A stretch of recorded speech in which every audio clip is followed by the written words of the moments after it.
A 35 years back studied IAS man, he appreciated me, you accepted me. You don't know. That is required for a teacher. Commissioner told me. See, this is the answer. Please go again tell for children.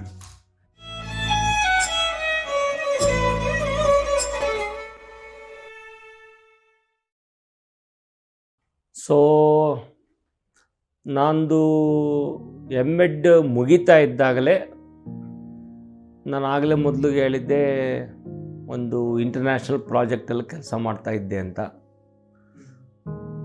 ಅದು ಮುಗಿದ ಆದಮೇಲೆ ಅದು ಆನೆ ಬಂದು ಹೊಡೆದು ಎಲ್ಲ incident ಆದಮೇಲೆ ಒಂದು 4-5 ತಿಂಗಳು ಮನೆಯಲ್ಲಿದ್ದೆ. ಆಮೇಲೆ ಚಿಕ್ಕಬಳ್ಳಾಪುರದಲ್ಲಿ ವೆಂಕಟಪತಪ್ಪ B.Ed ಕಾಲೇಜಲ್ಲಿ ಜಾಬ್ ಸಿಕ್ತು.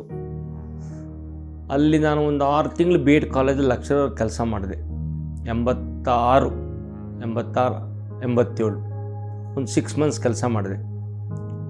ಅದಾದಮೇಲೆ ಮೈಸೂರು ಯೂನಿವರ್ಸಿಟಿನವರು B.Ed ಕಾಲೇಜ್ ಹಾಸನ್, ಅದು aided college, to be aided ಅಂತ ಹಾಕಿದರು. Shortly going to be aided ಅಂತ ಅಪ್ಲಿಕೇಶನಲ್ಲಿ. ಆಮೇಲೆ only with MA with MEd qualified people only are eligible to apply ಅಂತ ಹಾಕಿದರು. ಆಮೇಲೆ ನಾನು ಅಪ್ಲೈ ಹಾಕಿದ್ದೆ. ಅದಕ್ಕೆ MA ಫಸ್ಟ್ ಇಯರ್ ಮಾತ್ರ ಆಗಿತ್ತು, MA ಸೆಕೆಂಡ್ ಇಯರ್ ಆಗಿರಲಿಲ್ಲ. MA ನಾನು ರೆಗ್ಯುಲರ್ ಏನಲ್ಲ, ನಾನು ಎಕ್ಸ್ಟರ್ನಲ್. MEd ಮಾತ್ರನೇ ನಾನು ರೆಗ್ಯುಲರ್. ಆಮೇಲೆ ಕ್ಲಿಯರ್ ಮಾಡಿದ್ದೆ and awaiting for the second year MA results, but completed ಅಂತ ಹಾಕಿದ್ದೆ ನಾನು. ಅದನ್ನು 4 ಜನ ಅಪಿಯರ್ ಆಗಿದ್ದರು. 4 ಜನದಲ್ಲಿ I was the second candidate. First candidate ಒಬ್ಬ ಲೇಡಿಗೆ ಕೊಟ್ಟಿದ್ದರು. ಅದು ಆಕೆ ಯಾರು ಅಂತ ನನಗೆ ಗೊತ್ತಿಲ್ಲ, but she appeared for interview. First ಕ್ಯಾಂಡಿಡೇಟೇ ಅವರೇ ಇಂಟರ್ವ್ಯೂ, ಬಟ್ ಸೆಲೆಕ್ಟೆಡ್ ಆಕೆನೇ ಹುಡುಗಿ ಆಗಿದ್ಲು. ಅವರಿಗೆ ಆಫರ್ ಕೊಟ್ಟಿದ್ದರು. ಸೊ ನಾನು ಅವಾಗ ವೆಂಕಟಪತಪ್ಪ ಆ್ಯಸ್ ಯೂಸ್ವಲ್ ಇತ್ತಲ್ಲ, I was serving in the Venkatapathappa B.Ed ಕಾಲೇಜಲ್ಲಿ ಮಾಡ್ತಾಯಿದ್ದೆ, KB ಟ್ರಸ್ಟಲ್ಲಿ. ಆಮೇಲೆ ಆ ಹುಡುಗಿಗೆ ಬೇರೆ ಕಡೆ ಏನೋ ಆಫರ್ ಸಿಗ್ತೋ ಏನೋ ಅಂತ ಕಾಣುತ್ತೆ, ಐ ಡು ನಾಟ್ ನೋ. ಒಂದು ತಿಂಗಳಾದಮೇಲೆ ನನಗೆ ನನಗೆ ಆಫರ್ ಬಂತು. Against your application called for interview, you have been selected, you are hereby directed to come and report for duty ಅಂತಂತ. ನನಗೆ KB ಟ್ರಸ್ಟ್ನವ್ರು ಬಿಡಲಿಲ್ಲ. ಯಾಕಂದರೆ ಎಕ್ಸಾಮ್ ಡಿಸೆಂಬರ್ ತಿಂಗಳಲ್ಲಿದೆ, ನೀವು ಫಿನಿಷ್ ಮಾಡಿ ಹೋಗಬೇಕು. Agreement between already is there, or else you have to surrender 1 month salary ಅಂದರು. 1 ತಿಂಗಳು ಸಂಬಳ ಕೊಟ್ಟರೆ ನಾನೆಲ್ಲ ಹೋಗ್ಬೇಕು, ಜೀವನ ನಡೆಯೋದೇ ಅದರಲ್ಲಿ. ಸೊ 1 ಮಂತ್ ನೋಟಿಸ್ ಕೊಟ್ಟು ನಾನು ಡಿಸೆಂಬರ್ ತನಕ ಸರ್ವ್ ಮಾಡಿದೆ. ಹಾಸನಲ್ಲಿ ನಾನು 1 ತಿಂಗಳು ಟೈಮ್ ತೆಗೆದುಕೊಂಡೆ. ಸೊ ನನಗೆ 87 ಮುಗಿದಾಮೇಲೆ 88 ಜನವರಿ 88 ಜನವರಿನಲ್ಲಿ I think 3rd or 4th then I went and reported there. So 88 ಜನವರಿಯಿಂದ ಹಿಡಿದು 88 ಜುಲೈವರೆಗೂ full academic I served at Hassan. ಒಳ್ಳೆಯ ಸ್ಯಾಲ್ರಿನೂ ಕೊಟ್ಟರು, ಯೂನಿವರ್ಸಿಟಿಗೆ ಹೋಗಿತ್ತು, ಅಪ್ರೂವಲ್ ಆಯಿತು. ಅದಾದಮೇಲೆ Navodaya in the month of ಜುಲೈನಲ್ಲಿ ಇಂಟರ್ವ್ಯೂ ಥರ ಅಡ್ವರ್ಟೈಸ್ಮೆಂಟ್ ಕೊಟ್ಟಿದ್ದರು. ಸೊ ನಾನು ಅದಕ್ಕೆ ಅಪ್ಲೈ ಮಾಡಿದೆ. ಅಂದರೆ ಅವಾಗ deputation basis, not regular.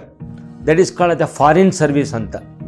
Initial ಸ್ಟೇಜಲ್ಲಿ ನವೋದಯದಲ್ಲಿ ಅಪ್ ಟು 1989, 85, 86, 87, 88 ಈ 4 ವರ್ಷ ನವೋದಯ ಶಾಲೆಗಳಿಗೆ ಡೈರೆಕ್ಟ್ ರೆಕ್ರೂಟ್ಮೆಂಟ್ ಅಲ್ಲ, only and deputation. That is called foreign service. ಬೇರೆ ಕಡೆ ಕೆಲಸ ಮಾಡ್ತಾ ಇರ್ತಾರೆ, ಅಲ್ಲಿಂದ ಇವರು ಇಲ್ಲಿ ಇಷ್ಟಪಟ್ಟರೆ ಸೆಲೆಕ್ಷನ್ ಆದರೆ ಬರ್ಬೋದು ಅಂತಂತ. ಬೇರೆ ಬೇರೆ ಇನ್ಸ್ಟಿಟ್ಯೂಷನ್ಗಳಲ್ಲೆಲ್ಲ ಬರ್ತಾಯಿದ್ರು. ಫಾರ್ ಎಕ್ಸಾಂಪಲ್ ಈ ಚಿಕ್ಕಬಳ್ಳಾಪುರ ನವೋದಯ ಸ್ಕೂಲ್ಗೆ ನನಗೆ ಅಲ್ಲಿಗೆ ಹೋಗೋಕ್ಕೆ ಕಾರಣ, the reason why I went to ಹಾಸನಲ್ಲಿ ಇದ್ದಂತಹ PGT history became principal to the Navodaya school Chikkaballapura. He was the first principal, Sudheesh ಅಂತಂತ.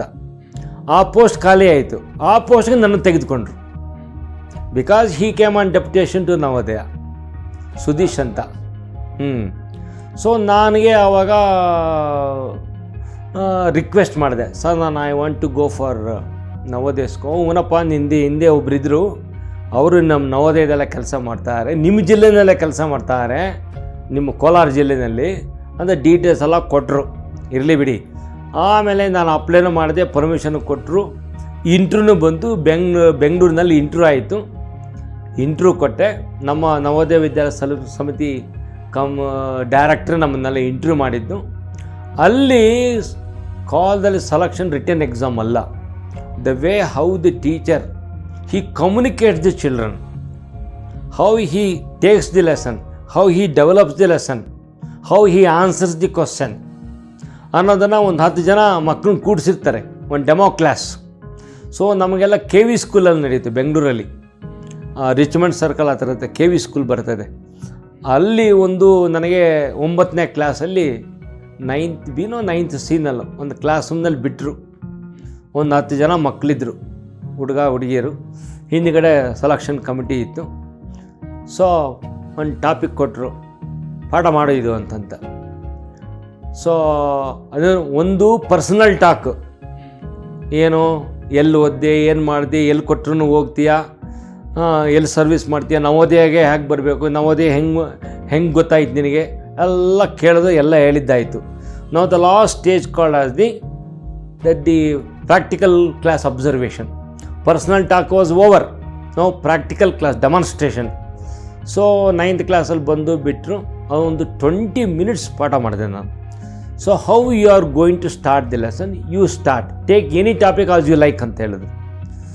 ಸೊ ನಾನು first world war concept ತೆಗೆದುಕೊಂಡಿದ್ದೆ.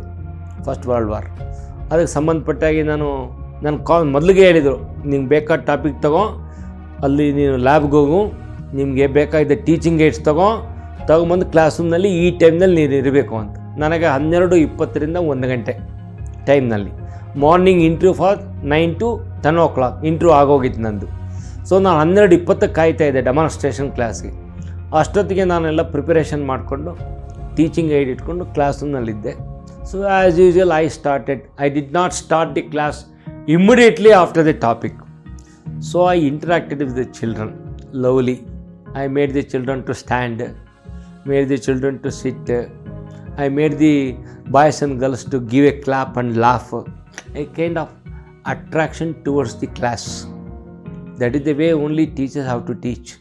Not immediately entering into the class to teach. First dragging the attention of children towards the teacher, towards the topic.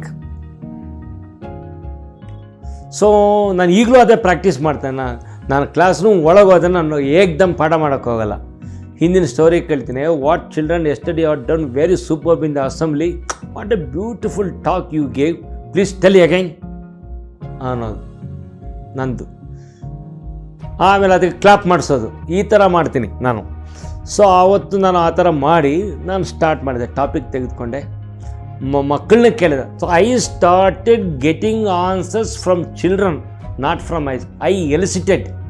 Started digging questions, getting answer from children.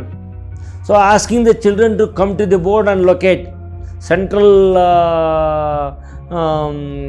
central powers ಅಂದರೆ ಏನು, allied powers ಅಂದರೆ ಏನು, ಆ central ಪವರ್ಸ್ಗೆ ಇನ್ನೊಂದು word ಏನು ಕೇಳ್ತಾರೆ, why this Germany, why this Austria, why this Hungary, why this Turkey called as central powers. ಏನು ಮಧ್ಯದಲ್ಲಿ ನಾನು ಮ್ಯಾಪ್ ಬೋರ್ಡಲ್ಲಿ ಹಾಕಿದ್ದೀನಿ, ಮಧ್ಯದಲ್ಲಿದೆ ಅಂತ ಮಧ್ಯದ ಅಂತ ಕರೀತಾರಾ? ಅಲ್ಲ, ಮತ್ತಿನ್ನೇನು, ಯಾಕೆ ಹಂಗೆ ಕರೀತಾರೆ?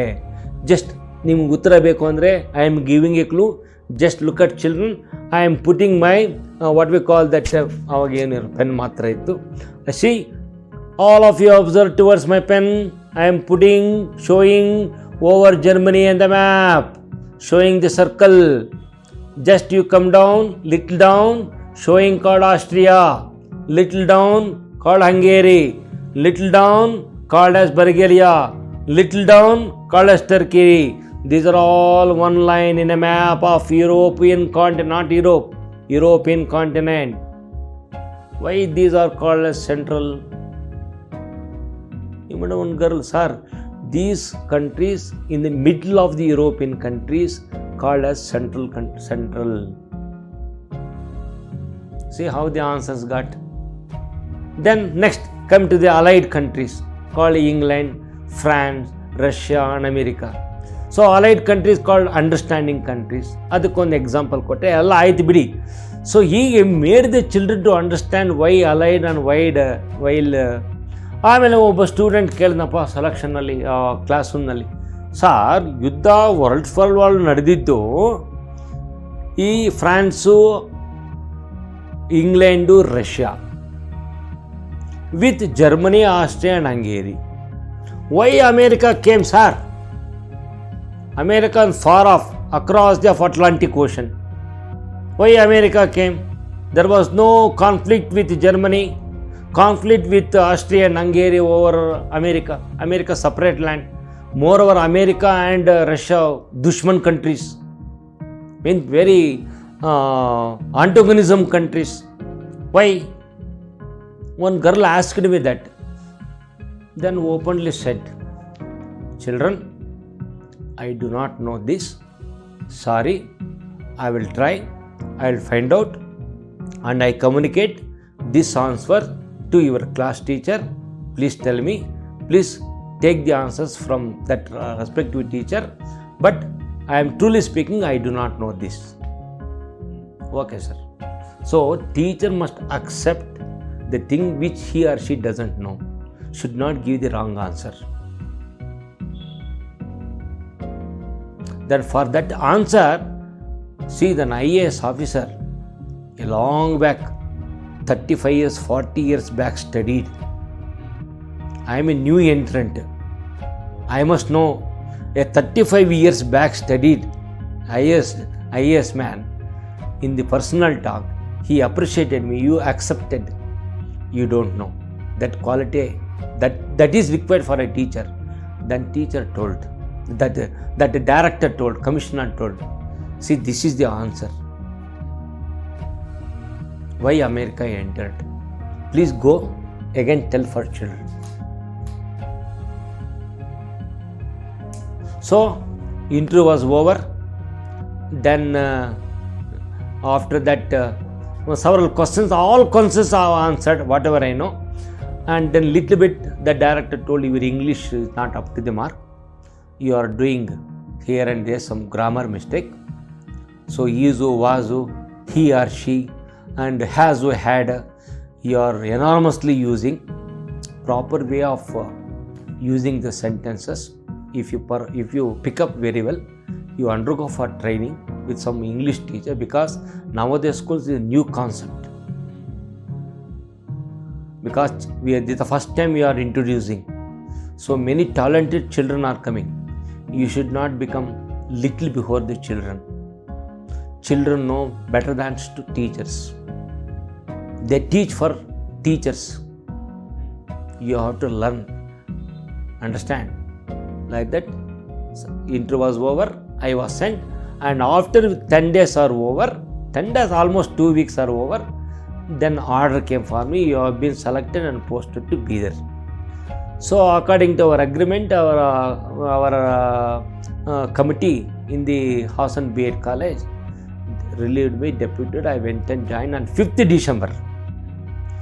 I gave the first preference to the Navodaya school only.